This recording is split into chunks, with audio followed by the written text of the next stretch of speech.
it's good stuff. You're like, that ain't good stuff.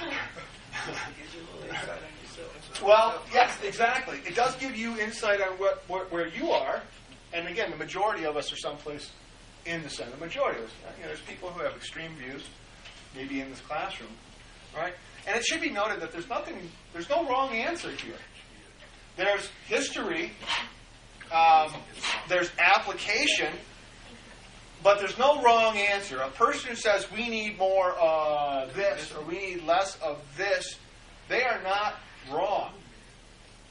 You can't be wrong in this game. And another thing I think is important, too, is that if you're a Republican and you're thinking about Democrats, or if you're a Democrat and you're thinking about Republicans, don't start with the premise that the other side's evil.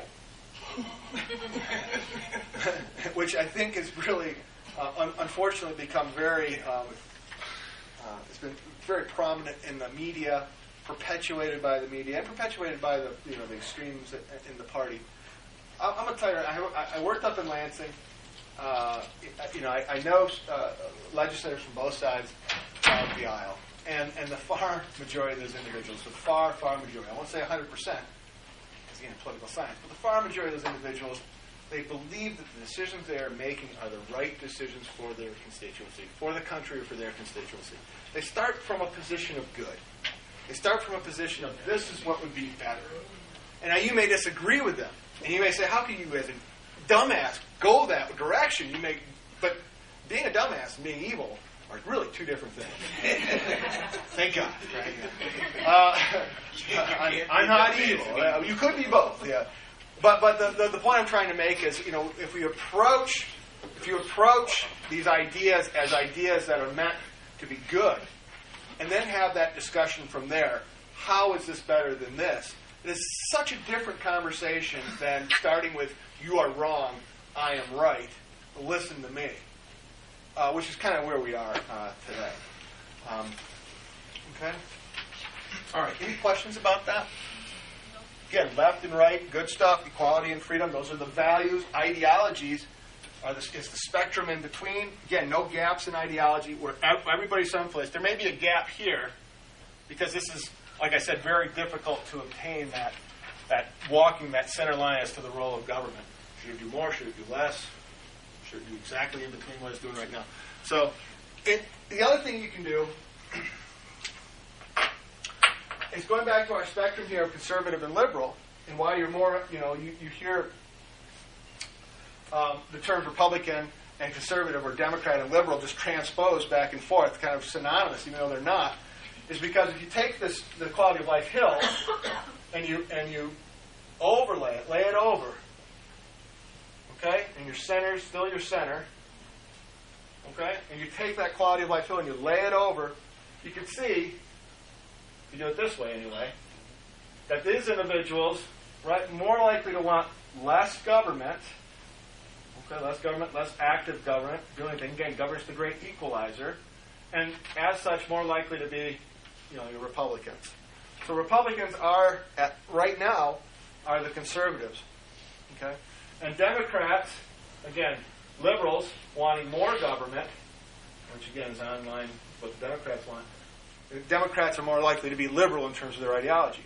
But it's important to realize, though, that if a liberal is successful, he will become conservative. Yeah, exactly. I mean, we were all liberals after the American Revolution. I mean, if you were conservative, if you wanted to protect the system as it was, with England as our sovereign, well, you lost that fight, and for many individuals, you were given no time to get out of Dodge. Many of those Tories moved to Canada. My family on my father's mother, the Luton family, were Tories. And there's a large Luton population in Canada because they were run out of town for being conservative. So we were all liberals initially when we founded this great country. And then from there, from that founding, from the establishment of the Constitution and the system as it was established, we now deviated again to people who want to change the way things are and individuals who want to keep things the way they are, new conservatives and liberals. Okay, so those terms liberal and conservative don't fit right here on this idea of what is the role of government. Because today's liberal is tomorrow's conservative and vice versa. Okay? Questions about this? Oh, yes, please. So say, because with the new changes, if You're going to ask a you know, good if question. they did that. So, Yep. You're going to ask a good question. I know what you're going to ask. Go ahead. so if our government became more of like a socialist government, would that be Republicans? And say that was like that for a long time. Would that mean Republicans would be more like they would be liberals then, and then They would want to change. We had this exact same conversation. It was on the abortion issue. For 37 years, abortion has been protected, by the courts as a constitutional right. So the people who want to turn Roe versus Wade back, are they liberal or are they conservative? Kind of the exact same question you're asking. Right. And that gets a little bit tough. The argument that tends to be made is that the conservatives are the individuals who want things to stay the same. And even if the liberals are successful here and there and have changed some things, the conservatives are the ones who want to change it back. So they want it back to its original.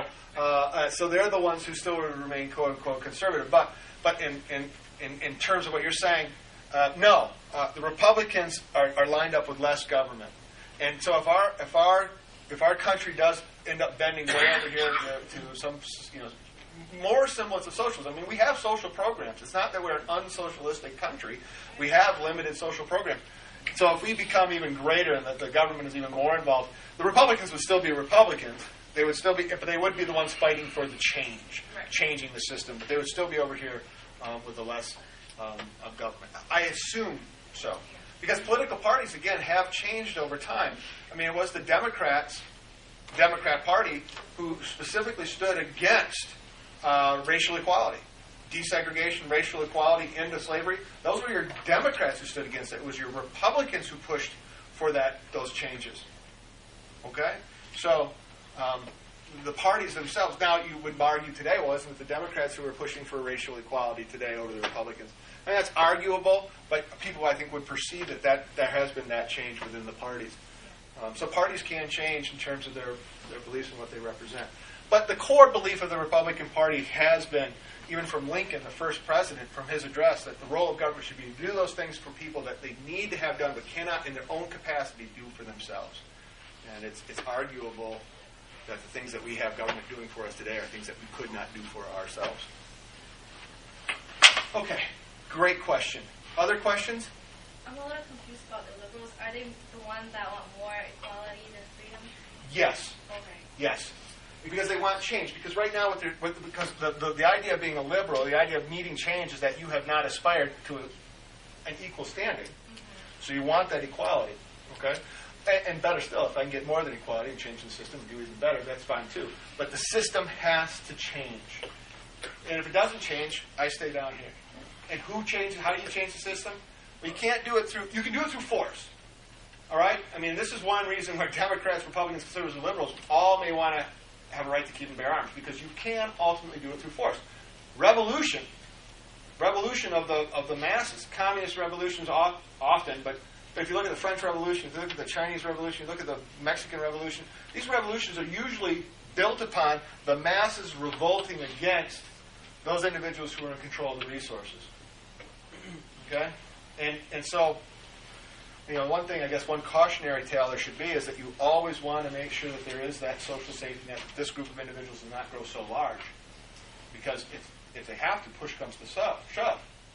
As we've seen in history time and time again, they will take and redistribute by force if they can't do it through legitimate means of utilizing government or through the Constitution and the rules of the Constitution. I got you now. Okay. It said, in other words, like with the equality thing, or there is no true freedom, in other words. Right. Because whether if you're a liberal, you're trying to get it. Yeah. And if you're a conservative, you're trying to keep it. Right. And you got to have government. So you got to have a government. Yeah. Yep. Good. Very good. This stuff, first is foundational stuff. I like this. There'll be times when we'll talk about concepts, and you'll be like, "Oh, snap! That makes sense now." And then there'll be times where I'm just kind of filling in the blanks for you, kind of mundane stuff. But this is one of those times I kind of like to, and there are what we call ideological selectors out there. If you get online and you just say, "Hey, ideology questionnaire or ideology test," Google that. You can go through and they'll ask you specific questions about the role of government. And it kind of tell you a little bit about yourself. You may have an idea, but you haven't done that inventory yet. And when you do the inventory, you can kind of come up with all right, well, this makes sense. I guess this is what. And I actually have one. We might even do it in class.